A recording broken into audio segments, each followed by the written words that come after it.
ஐயா நெப்போலியன் இருங்க தொற்காதீங்க. ஒரு நிமிஷம் நான் சொல்றது கேளுங்க. எதுங்க? உள்ள இருக்கிறவங்க பேர் கேளுங்க. சரிங்க ஐயா. உன் பேர் என்னப்பா? ஹிட்லர். உன் பேரு? கோபால். நீ? மூர்த்தி. அவன் யாரு? ஏம்பா உன் பேர் என்ன? இல்லையா உனக்கு காது இருக்காதா? ஒருத்தர் பேர் சொல்ல மாட்டேங்கிறாயா? அப்ப பின்னாடி வாங்க.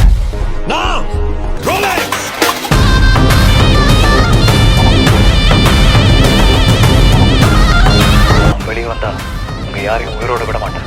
எக்காரணத்தோட கதவை திறந்தா இருக்கு. பின்னாடி வாங்க.